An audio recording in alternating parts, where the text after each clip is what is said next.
अध्याय 7 है हमारा क्रमचय और संचय, परमुटेशंस एंड कॉम्बिनेशंस। अध्याय 7 को सीखने के लिए हमें सबसे पहले क्रम गुणित संकेतन के बारे में समझना है। क्रम गुणित संकेतन, फैक्टोरियल नोटेशन। जैसे लिखा है 3 फैक्टोरियल, ये जो एक्सक्लेमेटरी निशान होता है इंग्लिश में, हिंदी में जिसे विस्मयबोधक निशान कहते हैं, उसे मैथ में हम फैक्टोरियल पढ़ते हैं, क्रम गुणित। 3 का फैक्टोरियल होगा प्रथम 3 प्राकृत संख्याओं का गुणनफल। प्रथम 3 प्राकृत संख्याओं का गुणनफल। 3 2 जा 6 1 जा 6। जैसे 4 फैक्टोरियल लिखा है, 4 का क्रम गुणित। और 4 फैक्टोरियल का मतलब होता है शुरू के 4 नंबर, प्रथम 4 प्राकृत संख्याओं का गुणनफल, मतलब 4 3 2 1 का गुणनफल। तो 4 तिया 12 दूनी 24 एकम 24, तो ये 24 हो गया। जिस संख्या का हमें फैक्टोरियल चाहिए वहाँ से शुरू करके और 1 तक का प्रोडक्ट होता है, उस प्राकृत संख्या से शुरू करते हुए और 1 तक की संख्याओं का प्रोडक्ट लिखना है। इस क्रम में अगर हमें n फैक्टोरियल का आंसर बताना हो तो n कोई प्राकृत संख्या है तो n से शुरू करेंगे। फिर जैसे 4 के बाद एक कम नंबर आया है तो n के बाद n-1 नंबर आएगा, 4 से 1 कम है ये। फिर अगला नंबर 4 से 2 कम है, तो 4 है तो 4 से 2 कम है, n है तो n से 2 कम आएगा, यानी n-2 आया। इस तरह से n-3, n-4, n-5, क्योंकि ये प्राकृत संख्या है तो करते करते कभी न कभी तो 4, फिर उसके बाद में 3, फिर 2 और फिर 1, क्योंकि प्राकृत संख्या कम होते होते 3 to 1 तक पहुंचेगी और आखिरी प्राकृत संख्या जो सबसे प्राकृत संख्या होती है वो 1 ही होती है। तो n फैक्टोरियल का मतलब है कि प्रथम n प्राकृत संख्याओं का गुणनफल। ये जो सिंबल है फैक्टोरियल, इसे इंग्लिश में फैक्टोरियल कहते हैं और हिंदी में हम इसे क्रम गुणित कहते हैं। n का क्रम गुणित, n फैक्टोरियल। और हमें ये भी याद रखना है कि जो 1 फैक्टोरियल है उसका आंसर भी 1 होता है और जो 0 फैक्टोरियल है उसका आंसर भी 1 होता है। ये हमें याद रखना है कि 0 फैक्टोरियल जब भी हमें मिलेगा इस एक्सरसाइज में तो 0 फैक्टोरियल का आंसर हमें 1 लिखना है। इसे हम प्रूव भी कर सकते हैं, लेकिन हमें क्लेम करना है, याद रखना है कि 0 फैक्टोरियल का आंसर होता है 1। और क्रमचय का मतलब परमुटेशंस और संचय का मतलब कॉम्बिनेशंस। इनके बारे में हम बाद में सीखेंगे। सबसे पहले हमें एक्सरसाइज 7.2 में इस फैक्टोरियल सिंबल के बारे में समझना है और इसके ऊपर जितने क्वेश्चंस हैं वो अटेम्प्ट करने हैं। प्रश्नावली 7.2 के फर्स्ट क्वेश्चन के पहले पार्ट में हमें 8 फैक्टोरियल का मान ज्ञात करना है। 8 क्रम गुणित, और 8 का क्रम गुणित का मतलब है प्रथम 8 प्राकृत संख्याओं का गुणनफल। 8 7 6 5 4 3 2 1, इन सब का गुणनफल ज्ञात करना है। तो 8 फैक्टोरियल का इंटू करना है हमने, और इन सब का जो मल्टीप्लाई है, इनका जब प्रोडक्ट है वो हमें मिलेगा 40 320। ये 10 फैक्टोरियल तक बच्चों को ये रिजल्ट्स याद होने चाहिए क्योंकि ये हमें बार बार यूज़ करने पड़ेंगे। अब फर्स्ट क्वेश्चन के सेकंड पार्ट में हमें 4 फैक्टोरियल माइनस 3 फैक्टोरियल का मान ज्ञात करना है। 4 फैक्टोरियल का मतलब प्रथम 4 प्राकृत संख्याओं का गुणनफल, 4 3 2 1 का गुणनफल, माइनस 3 फैक्टोरियल का मतलब प्रथम 3 प्राकृत संख्याओं का गुणनफल, 3 2 1 का गुणनफल। 4 3 जा 12 2 जा 24 1 जा 24, तो ये आ गया, माइनस 3 2 जा 6 1 जा 6। तो कुल मिला के हमें 24 माइनस 6 मिला और ये हो गया 18। इस सिंबल को क्रम गुणित कहो या फैक्टोरियल, एक ही बात है। सेकंड क्वेश्चन में हमसे पूछा गया है क्या 3 फैक्टोरियल प्लस 4 फैक्टोरियल का आंसर 7 फैक्टोरियल के इक्वल होगा। तो हमें सबसे पहले LHS निकालनी है। बायां पक्ष ले लेंगे, इसे LHS ही कहते हैं। 3 का क्रम गुणित प्लस 4 का क्रम गुणित। 3 का क्रम गुणित मतलब प्रथम 3 प्राकृत संख्याओं का गुणनफल और 4 का क्रम गुणित मतलब प्रथम 4 प्राकृत संख्याओं का गुणनफल। तो 3 2 जा 6 1 जा 6 प्लस 4 3 जा 12 24 और 1 24 1 जा 24, तो कुल मिला के हमें मिला 30। ये तो हमें LHS मिल गई। अब हमें इसकी RHS देखनी है। तो राइट हैंड साइड में हम देख रहे हैं कि लिखा हुआ है 7 फैक्टोरियल, और 7 फैक्टोरियल का मतलब होता है प्रथम 7 प्राकृत संख्याओं का गुणनफल, 7 6 5 4 3 2 1 का गुणनफल। और प्रथम 7 प्राकृत संख्याओं का गुणनफल हमें मिलेगा 50 40। 8 प्राकृत संख्याओं का गुणनफल होता है 40 320, और 7 प्रथम प्राकृत संख्याओं का गुणा होता है 50 40।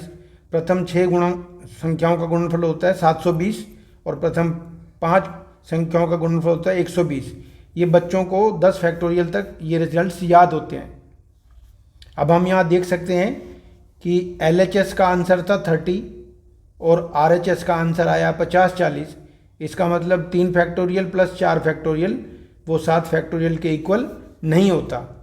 इट इम्प्लाइज 3 फैक्टोरियल और 4 फैक्टोरियल का जो समेशन है वो is not equal to 7 factorial.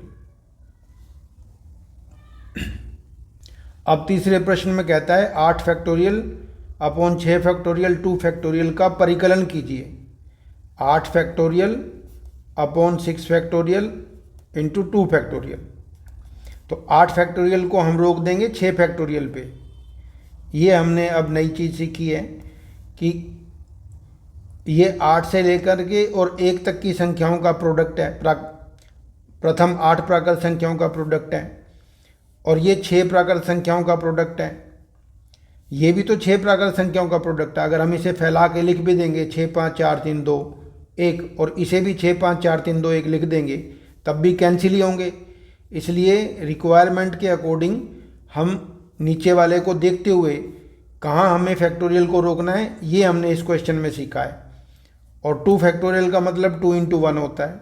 हमने इसे 6 फैक्टोरियल पे इसलिए रोक दिया क्योंकि नीचे 6 फैक्टोरियल है। 6 फैक्टोरियल से 6 फैक्टोरियल कैंसिल होगा। यहाँ 6 5 4 3 2 1 लिख के कैंसिल कर लो, इसको भी 6 5 4 3 2 1 लिख लो, लिखने के बाद भी कैंसिल ही होंगे। इसलिए हमें रिक्वायरमेंट के अकॉर्डिंग किस फैक्टोरियल पर रोकना है, इस क्वेश्चन में हमें यही सीखना है। अब ये 2 से 4 जा पे 8 कैंसिल होगा, तो कुल मिला के हमें 4 7 जा 28 मिला। तो ये इस क्वेश्चन का परिकलन हो गया। 8 फैक्टोरियल अपॉन 6 फैक्टोरियल 2 फैक्टोरियल का आंसर है 28। अब चौथे सवाल में कहता है कि यदि 1/6 factorial plus 1/7 factorial is equal to x/8 factorial हो तो x का मान ज्ञात कीजिए। तो इसमें भी हमने पिछले क्वेश्चन की तरह ये सबसे बड़ा फैक्टोरियल 8 है, तो और सबसे छोटा फैक्टोरियल 6 है, तो हर एक फैक्टोरियल को हमने 6 फैक्टोरियल पे रोक देना है। जैसे हम सबसे पहले तो क्वेश्चन लिख लेते हैं, 1/6 फैक्टोरियल प्लस 1/7 इंटू इसे 6 फैक्टोरियल पर रोक दिया is equal to x/8 into 7 इसे भी 6 फैक्टोरियल पर रोक दिया। ये प्रथम 8 प्राकृत संख्याओं का गुणनफल है। ये 6 5 4 3 2 है, फैक्टोरियल का मतलब 1 तक जा रहा है, लेकिन हमने 6 तक इसलिए रोक दिया क्योंकि सबसे छोटा फैक्टोरियल हमें इनमें 6 मिला। अब फर्स्ट टर्म को भी हम 6 फैक्टोरियल से इंटू कर देंगे तो 1 मिलेगा। अगर हम इसको 6 फैक्टोरियल से इंटू कर दें, ऐसा हम इक्वेशन में कर सकते हैं। जब समीकरण होती है तो हर टर्म को किसी भी स्केलर से मल्टीप्लाई कर सकते हैं, किसी भी स्केलर से डिवाइड कर सकते हैं। तो इसको 6 फैक्टोरियल से इंटू किया तो हमें मिला 1, प्लस इसे जब 6 फैक्टोरियल से इंटू करेंगे तो 6 फैक्टोरियल कैंसिल हो जाएगा, 1/7 मिलेगा। और जब इसे 6 फैक्टोरियल से इंटू करेंगे तो 6 फैक्टोरियल कैंसिल होके x/56 बचेगा हमें। तो हमने हर टर्म को 6 फैक्टोरियल से इंटू कर दिया। इसको भी 6 फैक्टोरियल से इंटू, इसको भी 6 फैक्टोरियल से इंटू, और इसको भी 6 फैक्टोरियल से इंटू कर दिया। 11th क्लास में हमें ये, वैसे छोटी क्लासेज में भी हमारे पास ये सब आ जाता है। अब हमें देखना है कि 1 + 1/7 एलसीएम की प्रोसेस से ऐड होगा, तो एलसीएम आया 7, 7 1 जा 7 प्लस 1 तो 8 मिला, तो कुल मिला के 8/7 हो गया। और x अपॉन में 56 राइट साइड में है। अब इक्वल के साइन में डिनोमिनेटर डिनोमिनेटर से कैंसिल हो सकता है और न्यूमरेटर न्यूमरेटर से कैंसिल हो जाता है। अब हम क्रॉस इंटू करेंगे, 7 8 जा 56 हो गया, क्रॉस इंटू करेंगे तो x का 1 जा x और 8 8 जा 64, तो x का आंसर हमें मिला 64 और हमें x की वैल्यू को ही फाइंड करना था।